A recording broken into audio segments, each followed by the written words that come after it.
On an ordinary morning in the bustling city, John Sena steps onto the subway, just another commuter among the crowd.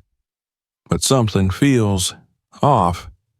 A silent plea for help, a chilling glance, and a decision that will change everything. What happens next will leave you speechless. Watch the story unfold and see how one moment can define a hero. Don't forget to like, subscribe, and hit the notification bell for more incredible stories. The morning sun barely peeked between the towering skyscrapers of the bustling city, casting long shadows over the streets below. The air was filled with the usual urban symphony, honking cars, hurried footsteps, and the muffled chatter of pedestrians weaving through the sidewalks. Among them, a tall figure in a black cap and dark sunglasses descended the concrete stairs leading to the underground subway station. John Sena had spent years in the public eye, his face instantly recognizable to millions. But today, he wanted to disappear, just for a little while. The constant attention, the never-ending requests for selfies, the whispers that followed him wherever he went. It was exhausting. He didn't mind the fans. In fact, he appreciated them. But every once in a while, he craved normalcy. A day where he wasn't John Sena, the wrestler, the actor, the larger-than-life persona. Just John. That's why he had chosen the subway, a crowded, fast-paced environment where no one would expect to see him, where he could blend in, lost in the sea of commuters just trying to get from one place to another. He adjusted the brim of his cap, pulled his jacket tighter around his broad frame, and made his way through the turnstiles. The platform was alive with movement. Office workers checked their emails on their phones, teenagers with backpacks huddled in groups, chatting excitedly. The smell of stale coffee and metal filled the air as the tracks hummed with the distant vibration of an approaching train. John stood near a vending machine, casually surveying the crowd. It was second nature to him, years of wrestling and acting training making him hyper-aware of his surroundings. And that's when he noticed something that didn't sit right. Near the edge of the platform, a stocky, bald man stood with a little girl by his side. She was small, no older than 6 or 7, dressed in a school uniform, her brightly colored backpack nearly twice her size. But it wasn't just the size of the backpack that made her look out of place. It was the way she stood, rigid, tense, her small fingers gripping the straps so tightly that her knuckles had turned white. John's gaze flickered to the man beside her. He was large, his gut straining against the buttons of his wrinkled shirt, sweat beading on his shiny bald head despite the cool underground air. His hand was clamped firmly on the little girl's wrist, not in a protective way, not like a father ensuring his daughter didn't wander too close to the edge. It was too tight, too possessive. John's instincts kicked in immediately. Something was wrong. He wasn't the only one who had noticed.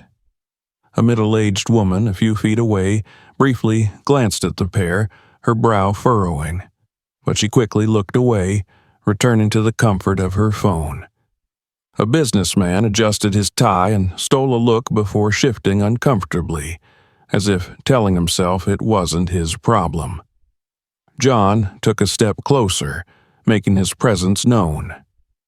He wasn't one to jump to conclusions, but experience had taught him that sometimes gut instincts were worth listening to. "Good morning," he said, his voice casual but firm. The man startled slightly, his grip on the girl tightening for just a second before he forced a smile. It was a rehearsed expression, one that didn't reach his shifty eyes.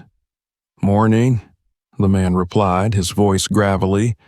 "Just taking my daughter to school."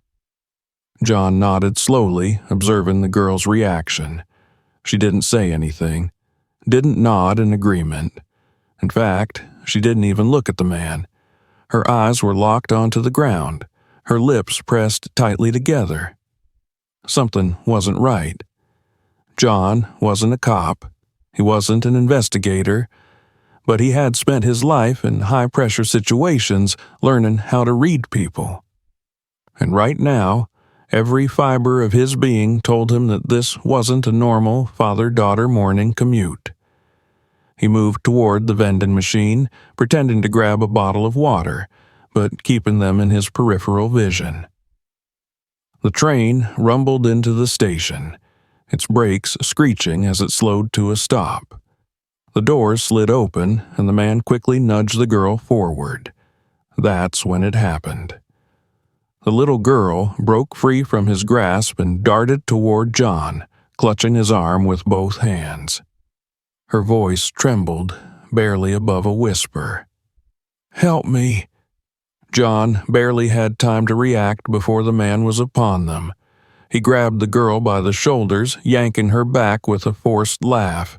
"She's just nervous," he said, his smile strained, his fingers digging into her arms.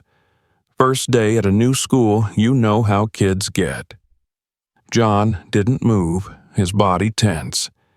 He didn't miss the way the girl flinched at the man's touch. The train doors beeped, signaling their imminent closure. The man quickly pulled the girl toward the train. John clenched his jaw. He had a choice to make. If this was just a nervous kid with her father, then interfering could cause unnecessary chaos. But if he was right, if this was something far worse, then every second counted.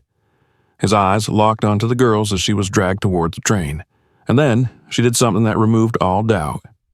Her small hand lifted, her fingers forming a silent but unmistakable distress signal. John's stomach twisted. He had seen this before. A sign taught to children in dangerous situations. A plea for help. The train doors began to close. John made his decision.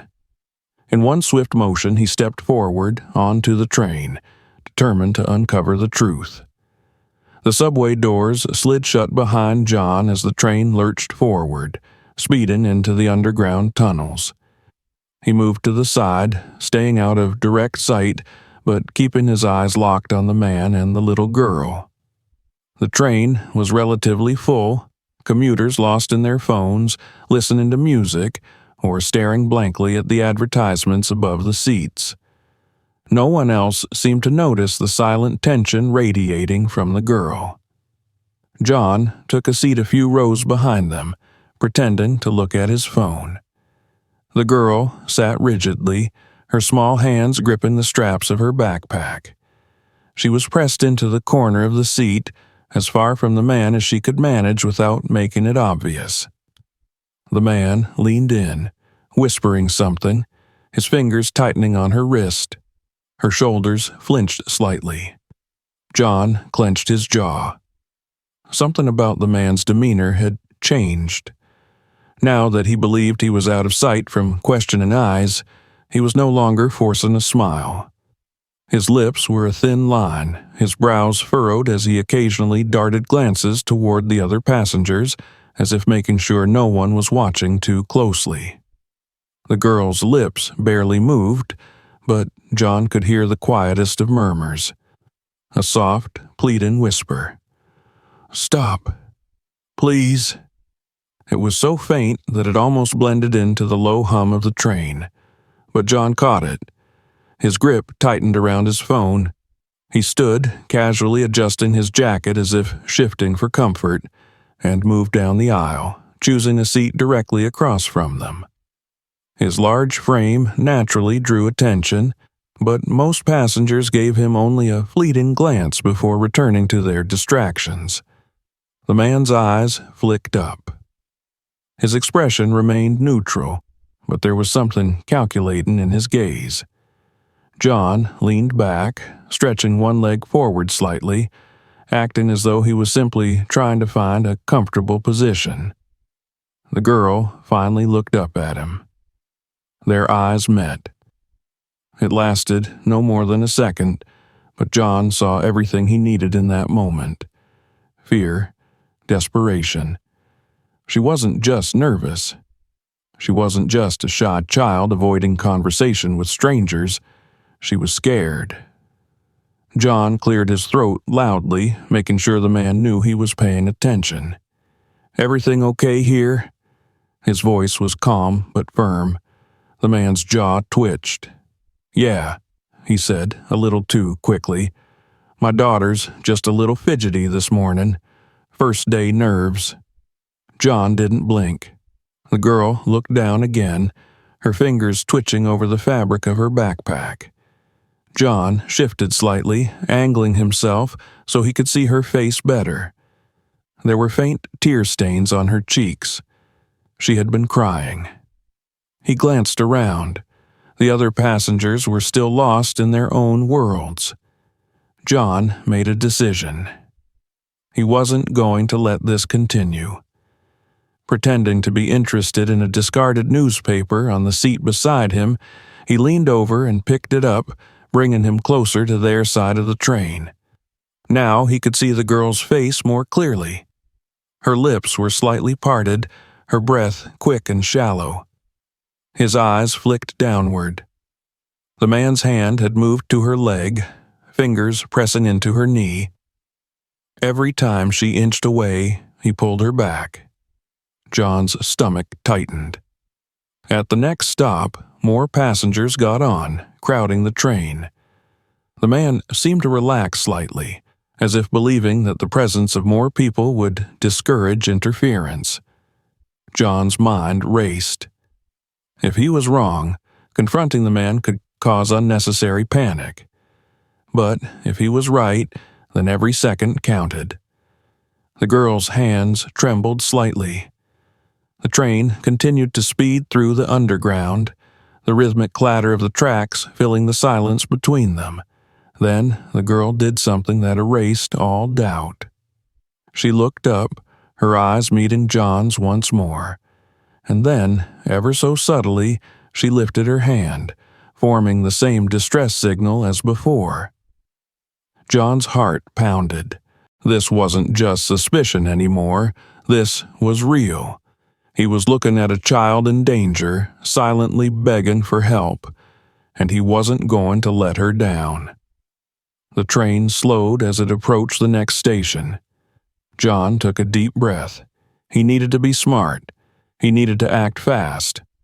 As the doors opened, he stood, stepping off just as the man pulled the girl along with him. John followed.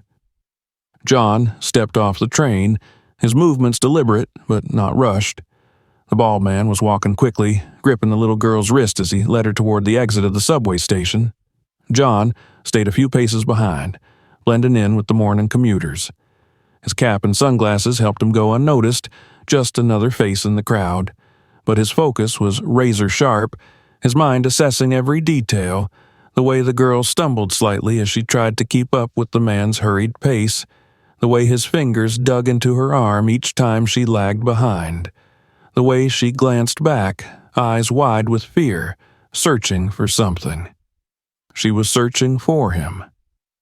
John casually pulled out his phone, lifting it to his ear as if making a call. His voice was calm but firm when he spoke. "This is John Sena. I'm at the 32nd Street subway station. I believe I'm witnessing an attempted child abduction. The suspect is a bald, overweight man, medium build, wearing a blue shirt and dark jeans. The child is a young girl, about 6 or 7 years old, blonde hair, wearing a school uniform. They're heading toward the exit now." The dispatcher on the other end responded immediately, her voice sharp and professional. "Understood. Officers are being dispatched to your location. Can you maintain visual contact?" John's eyes never left them. "I'm on it." The man was moving faster now, weaving through the crowd, his grip on the girl unrelenting. John followed, keeping a careful distance. He knew that if the man realized he was being watched, he might panic, and the last thing John wanted was for him to try and make a run for it with the girl. They climbed the stairs out of the subway, emerging onto the street. The city was fully awake now.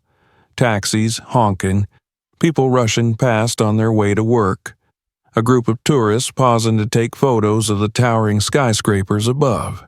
The man hesitated for a brief moment, as if deciding which way to go, then took off toward a nearby intersection. John adjusted his pace, keeping them in sight.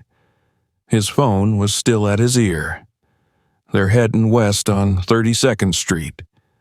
Units are 2 minutes out, the dispatcher informed him. Stay with them, but do not engage. John clenched his jaw. If the cops were only 2 minutes away, he could wait. But if something changed, if the man tried to shove the girl into a car or duck into an alley, John knew he would have to step in. Then the man did something strange. Instead of heading toward a more secluded area, he turned toward a school building. John slowed slightly.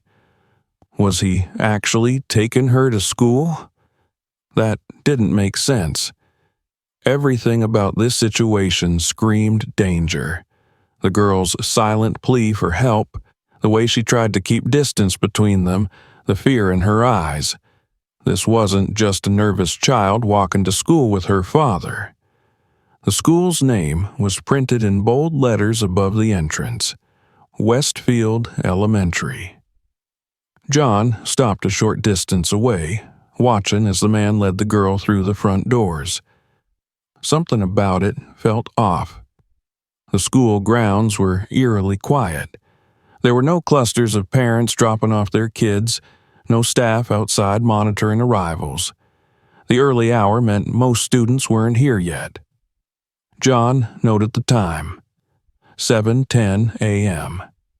Something about this situation didn't sit right. He took a deep breath, making a split-second decision. He wasn't about to lose sight of that girl. Pulling off his sunglasses, he adjusted his cap and walked toward the entrance. He needed to find out what was really going on.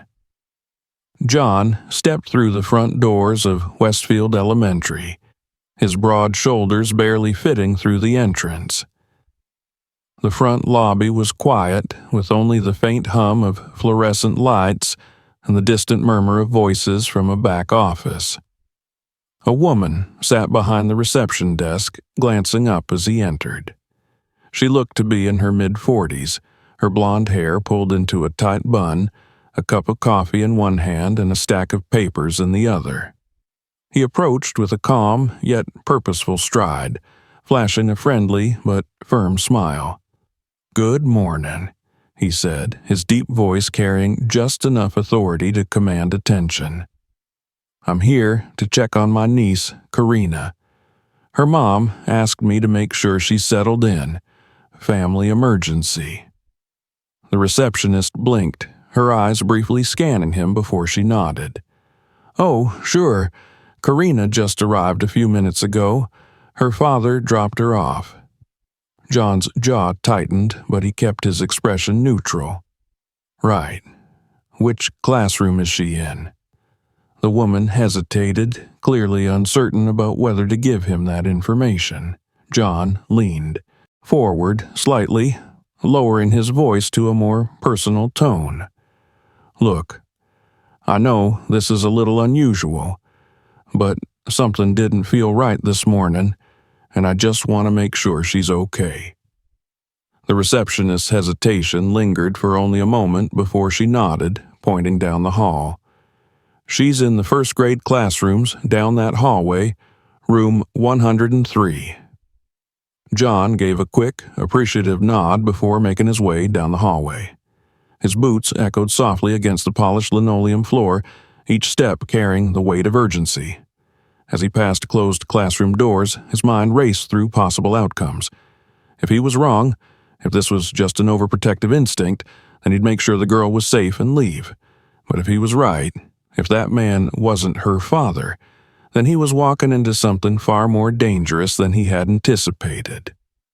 The hallway led to a set of double doors that opened to a small outdoor playground. It was mostly empty, save for one small figure curled up in the dome of the monkey bars, her tiny body wrapped tightly as if she was trying to disappear. John approached slowly, careful not to startle her. "Karina?" His voice was gentle but firm. The girl looked up, her tear-streaked face filled with fear. For a brief second, she hesitated. Then she wiped her eyes with the sleeve of her uniform and nodded. John knelt a few feet away, making himself smaller, less intimidating. "My name is John," he said, his tone steady. "I saw your signal on the train. I'm here to help." The girl's breathing hitched. She stared at him for a long moment, as if weighing whether or not to trust him. Then, in a voice barely above a whisper, she said, "He's not my dad." John's stomach clenched. He had been right. Karina's words tumbled out in a rush. "He says he is, but he's lying. My real dad is gone. He's been waiting at the subway for me. She swallowed hard, her tiny fingers clutching the metal bars of the playground structure. "He hurts me if I don't say he's my dad." John exhaled slowly, controlling the surge of anger rising in his chest. He kept his voice calm, steady. "You're very brave for telling me this, Karina, and I promise you he's never going to hurt you again." She sniffled, rubbing her eyes. "You're not going to let him take me?" John's voice hardened with conviction. "No, I won't." His mind worked quickly. The police were already on their way, but he needed to make sure Karina was safe until they arrived. "Does your mom know about him?" he asked gently. Karina shook her head, her lower lip trembling. "He said I couldn't tell her. He said she'd be mad at me." John placed a reassuring hand on her shoulder. "You did the right thing by telling me." He pulled out his phone and dialed 911 once more. The dispatcher picked up instantly. "This is 911. "I have the child with me now," John said, his voice calm but unwavering. "She confirmed the man isn't her father. We're at Westfield Elementary. Please send units immediately." "Officers are en route," the dispatcher assured him. "Stay with her and keep her safe." John ended the call and turned back to Karina, offering her a warm smile. "Help is on the way. You're safe now." Karina nodded, but the fear in her eyes hadn't fully faded. She sat beside him on the playground, her hands still gripping the straps of her backpack, as if bracing herself for what might come next. In the distance, the faint sound of sirens began to grow louder. The rising wail of sirens echoed through the school's quiet halls, growing louder as police vehicles approached. John remained seated beside Karina on the playground, his broad frame a silent wall of protection between her and the outside world. The little girl stayed close to him, her small hands clutching the straps of her backpack as if it were the only thing anchoring her to reality. Her breath was uneven, and her body trembled with the weight of fear and relief crashing together. John's eyes remained sharp, scanning the school entrance, the surrounding fences, every possible point of entry where the bald man might return. He didn't know if the guy had realized yet that his game was up. He didn't know if he was watching from some nearby street, waiting for an opportunity to strike again. What John did know was that if the man tried to take Karina now, he would regret it. The first squad car pulled up outside the school, followed by two more. Officers stepped out quickly, their expressions serious, their hands resting near their holsters. John rose to his feet, holding out a reassuring hand to Karina. "It's okay," he said gently. "These are the people who are going to help us." A tall, commanding female officer led the group. Her name badge read Sergeant Daniels. Her eyes flicked to John, recognition sparking for a brief moment before she got straight to business. "You reported an attempted abduction," she asked, glancing at Karina, who was still gripping John's sleeve. John nodded. "This girl signaled for help on the subway. The man who brought her here isn't her father. She just told me he's been threatening her. He's been following her for weeks, waiting at the station every morning." Sergeant Daniels crouched to Karina's level, softening her tone. "Sweetheart, my name is Sarah. You're very brave. Can you tell me a little more about this man?" Karina hesitated, her fingers tightening around the fabric of John's jacket. He gave her a small nod of encouragement. After a deep breath, she finally spoke. He said he was my dad," she murmured. "But he's not. My real dad is gone. He started waiting for me at the train station a few weeks ago. At first, he just talked to me, but then he made me walk with him. He told me if I didn't, he'd tell my mom I was bad and she wouldn't love me anymore." Her voice cracked. "I was scared." John's fists clenched at his sides, his jaw tightening as he fought back the fury burning through his veins. Sergeant Daniels nodded, her expression remaining calm, but John could see the anger beneath the surface. "You did the right thing by asking for help, Karina," she said gently. "We're going to make sure he never bothers you again." More officers arrived, quickly securing the school's entrances. The administration had been notified, and a quiet lockdown was in place to ensure no unauthorized individuals could enter or leave. Teachers were instructed to keep students inside their classrooms, minimizing exposure to the unfolding investigation. John turned to Sergeant Daniels. "He left the school just before I got here. He walked out alone, headed back toward the subway station." She immediately relayed the information into her radio, instructing units to cover all exits near the subway and surrounding areas. Another officer approached, holding a phone. "We just checked the school's security footage," the officer reported. "He was here for less than 2 minutes, walked in, barely spoke to anyone, and left without hesitation. Almost like he just wanted to get inside for show." John exhaled sharply. That's because he wanted to establish a pattern. If anyone ever questioned him, he could say, "I drop her off at school every morning." He was building a cover story in case things ever got messy. Sergeant Daniels nodded grimly. "We need to track him down before he realizes we're on to him. We have officers searching the area, but we'll need a full statement from both of you." John glanced at Karina. Her small body was still tense, her shoulders hunched like she was bracing for something bad to happen.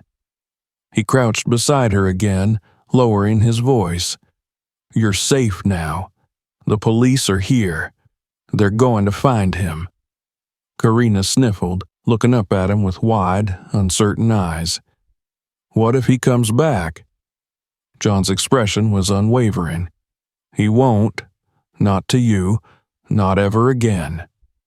The front doors of the school swung open and a woman rushed inside, her face pale, her breath coming in short gasps.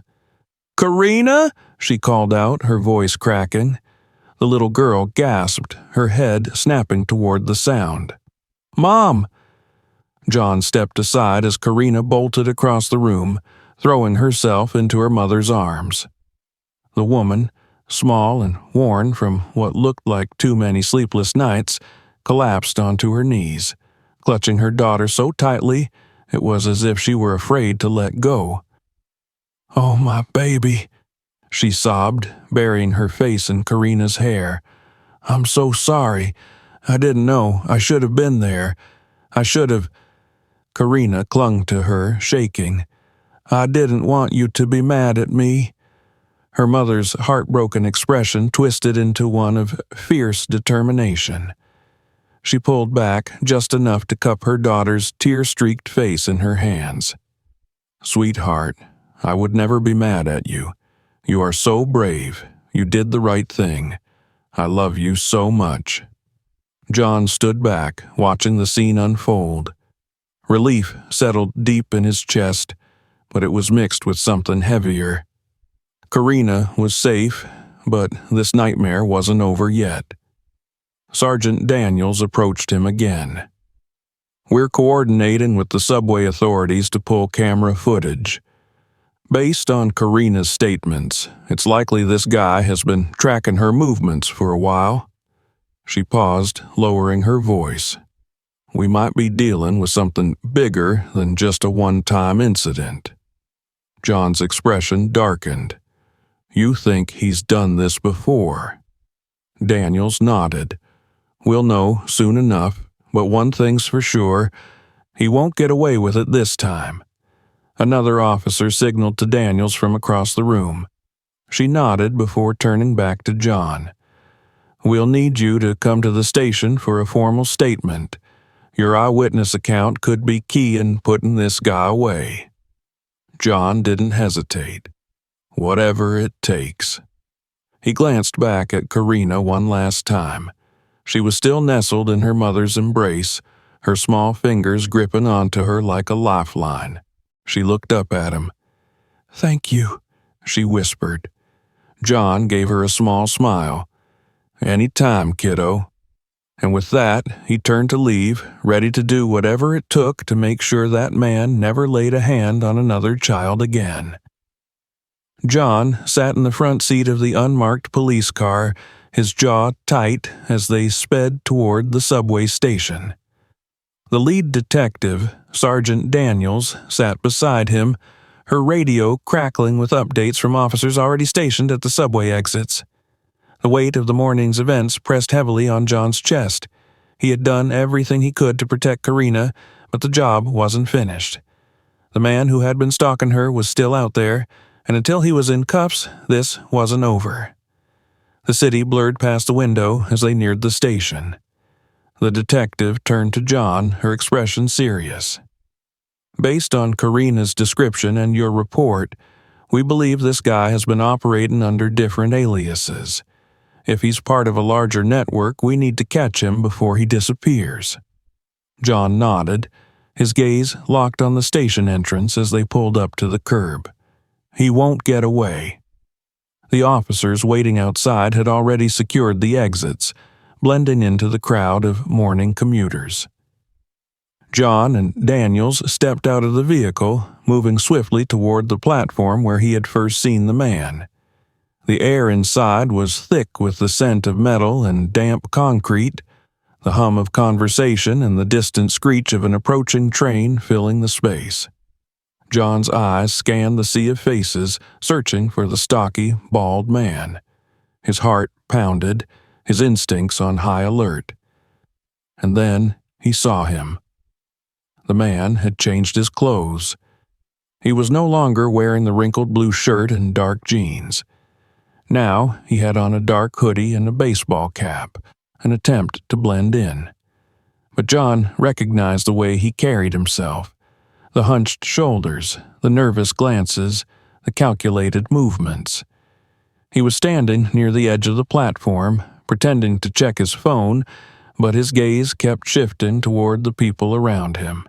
And then John saw something that made his blood run cold. The man wasn't alone. He was speaking to another young girl, this one no older than 10. She was standing stiffly, her arms crossed, her eyes darting toward the train tracks as if searching for an escape. John didn't hesitate. "That's him," he said under his breath, nodding toward the man. Daniels immediately relayed the information into her radio, signaling her team to move in. Officers began subtly positioning themselves, cutting off potential escape routes. But then the man noticed them. His head snapped up, his eyes locking onto John. He tensed, his muscles coiling like a trapped animal.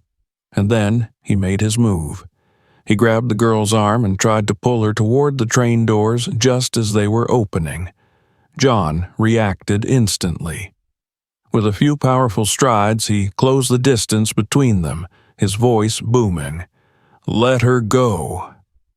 The bald man hesitated for half a second, eyes wide with panic, before shoving the girl aside and sprinting toward the nearest exit. John took off after him. The chase sent a ripple of panic through the station. Commuters scrambled out of the way as John charged forward, his powerful frame moving like a freight train. The suspect pushed past a group of passengers, knocking over a man holding a briefcase, but he couldn't shake John. The man dashed up the stairs, taking them two at a time, sweat dripping down his neck. John was right behind him, his breath steady, his body built for endurance. The moment they reached the street level, the suspect made a sharp turn into an alleyway. John followed, his boots pounding against the pavement. The alley was narrow, filled with dumpsters and crates, a dead end looming just ahead. The man skidded to a halt, realizing too late that he was trapped. He spun around, chest heaving, eyes darting for another escape. John slowed his pace, stepping forward with the confidence of a man who knew the fight was already over. "Nowhere left to run," he said, his voice low and controlled. But the man wasn't done. With a desperate snarl, he lunged forward, swinging wildly. John dodged the first punch with ease, his reflexes honed from years in the ring. The second punch came faster, but John blocked it, grabbing the man's wrist and twisting it sharply. The suspect yelped in pain, but instead of giving up, he reached into his pocket and pulled out a switchblade. John's eyes narrowed. The blade flashed in the dim alley light as the man lunged again, aiming for John's torso. John sidestepped at the last second, catching the man's wrist in an iron grip. With a swift motion, he wrenched the knife away and threw it to the ground. The suspect stumbled, momentarily off balance. John didn't waste the opportunity. With the precision of a trained fighter, he delivered a devastating shoulder block, sending the man crashing into a stack of crates. The suspect groaned, trying to get back up, but John was already moving. He adjusted his wristbands, locked eyes with the man, and said in a low, steady voice, "You can't see me." The man barely had time to react before John launched into a five-knuckle shuffle, his fist slamming into the suspect's face with pinpoint accuracy. The impact sent him sprawling to the ground, dazed. But John wasn't done. As the suspect groggily tried to crawl away, John grabbed him by the collar, lifted him with effortless strength, and performed a textbook attitude adjustment, slamming the man onto the hard pavement. The fight was over. The distant sound of sirens grew louder, and within moments officers flooded into the alley, weapons drawn. Daniels arrived first, taking in the sight of the suspect groaning in pain at John's feet. She gave John an approving smirk. "You always handle things this way?" John dusted off his jacket. "Only when necessary." The officers moved in, hauling the suspect to his feet and cuffing him. One officer patted him down, pulling a set of fake IDs from his pocket. Daniels inspected them, her face darkening. "This guy's been operating under multiple names. He's not just some random creep. He's been doing this for a long time." John exhaled slowly, the weight of the situation settling in. He had stopped one man, but this was bigger than just Karina. Daniels turned to John. "Your quick thinking today didn't just save one child. You may have just helped us crack open an entire operation." John nodded. "Let's make sure he never gets another chance." As the officers led the suspect away, John glanced at the busy street beyond the alley. Life continued as usual. Cars passing by, people going about their day, oblivious to the danger that had lurked so close. But for Karina, for the girl on the platform, for every child who had ever been targeted by monsters like this, things would never be the same. And neither would John. With one last glance at the flashing red and blue lights, he turned and walked away, ready to check on the little girl whose bravery had changed everything. John arrived back at Westfield Elementary just as the last of the police units were leaving. The school's main office was still buzzing with quiet tension, but the crisis had passed.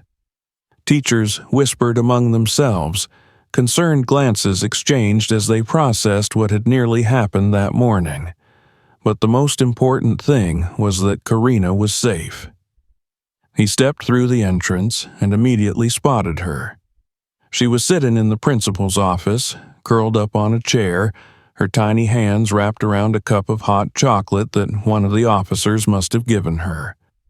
Her mother sat beside her, holding her close, her arm wrapped protectively around her daughter's shoulders. John hesitated in the doorway, giving them a moment. Karina's mother, Jocelyn, had her head bowed, whispering softly to her daughter. Karina listened, but her eyes were still wide, the weight of the morning's terror clinging to her like a shadow. When she finally noticed John, her face lit up, if only for a second. She set down the cup and slid off the chair, running to him. "You came back," she said, her voice small but certain. John crouched so he was at her level, offering her a small smile. "Told you I would." Karina hesitated, then suddenly threw her arms around him. For a moment, John was caught off guard. Then, gently, he wrapped his arms around her, careful not to squeeze too tightly. She held on, her small body still trembling slightly. "Is he gone?" she asked, her voice muffled against his shoulder. John nodded.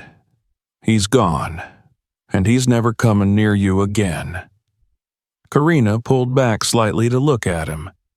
"What if he comes back?" "He won't," John said firmly. "And if he ever tries, there are a lot of people who will make sure he never gets the chance." Jocelyn stood, her eyes red but filled with gratitude. "Mr. Sena, I don't know how to thank you.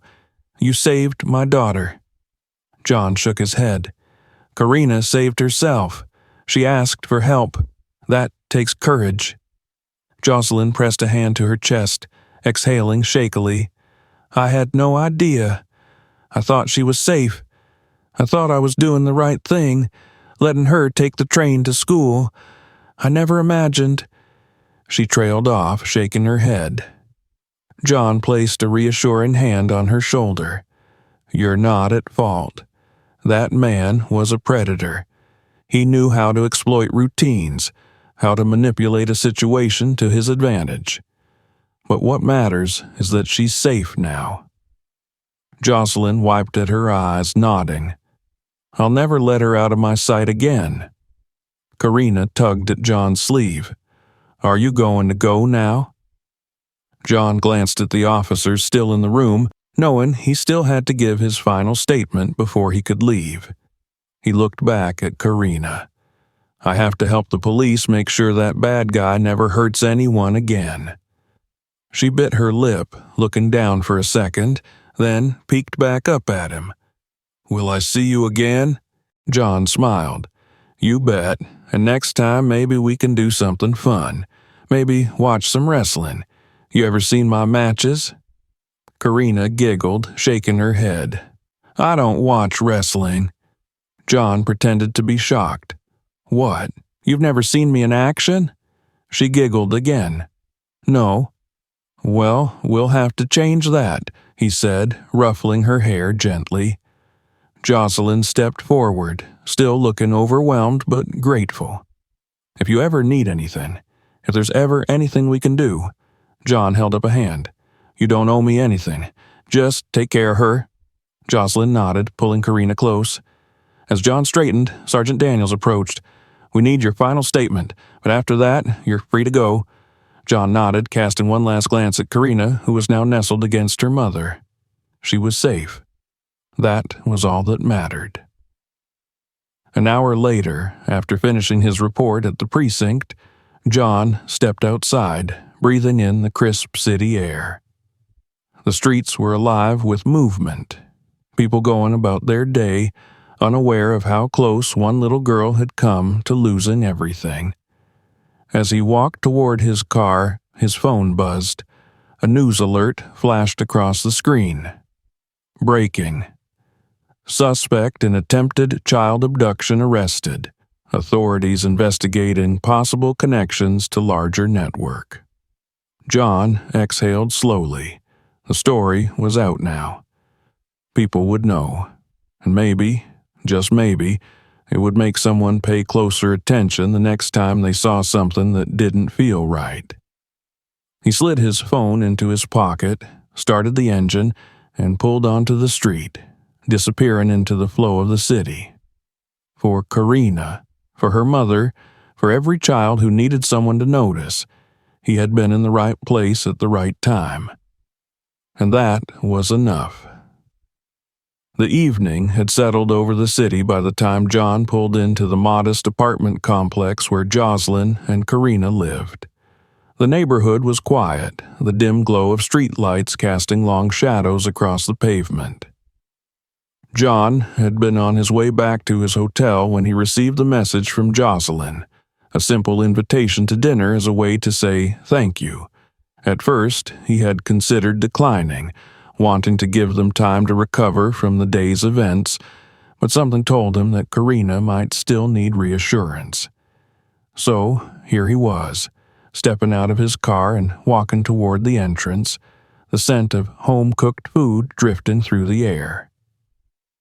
Jocelyn greeted him at the door with a grateful smile. She looked tired, the kind of exhaustion that ran deeper than just lack of sleep, but there was something lighter in her expression now.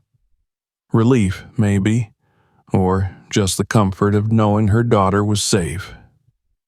"Come in," she said warmly, stepping aside. The apartment was small but cozy, filled with the comforting hum of life.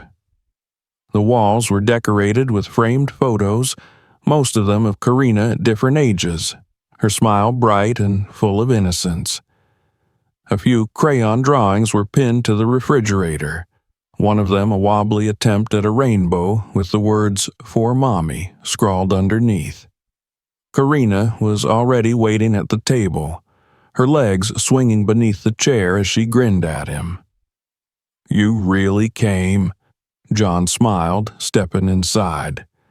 "Told you I would." Jocelyn gestured toward the dining table, where plates of food were already set. "It's nothing fancy, but it's the least we could do." John sat down across from Karina, the warmth of the home settling over him like a quiet embrace. The meal was simple: roasted chicken, mashed potatoes, and steamed vegetables, but it tasted like the best thing he'd had in a long time. As they ate, Karina chattered about school, about her favorite cartoons, about how she wanted to learn to ride a bike without training wheels. She never once mentioned the man who had tried to take her. John didn't bring it up either. Tonight wasn't about fear. It was about giving her a chance to feel normal again. At one point, she leaned in, eyes bright with curiosity. "Did you really fight bad guys before?" John chuckled. "All the time." "Like real bad guys, or just in wrestling?" He smirked. "A little of both." She giggled, clearly entertained by the idea. "Can you show me a wrestling move?" John glanced at Jocelyn, who arched a brow but smiled. He stood, pushing his chair back. "All right, stand up." Karina eagerly hopped out of her seat. John knelt down, showing her how to position her arms. "Okay, this one's called a grapple. You use it to take control of your opponent." He gently guided her arms into place. "Now, if you're ever in trouble, you don't fight. You call for help, but if someone's just playing around, like in wrestling, this is how you get them to stop." Karina mimicked his movements, nodding seriously. "Like this?" "Perfect." She beamed, clearly proud of herself. After dinner, Jocelyn walked John to the door. "I don't think I'll ever be able to repay you," she admitted softly. John shook his head. "You don't have to. Just keep her safe."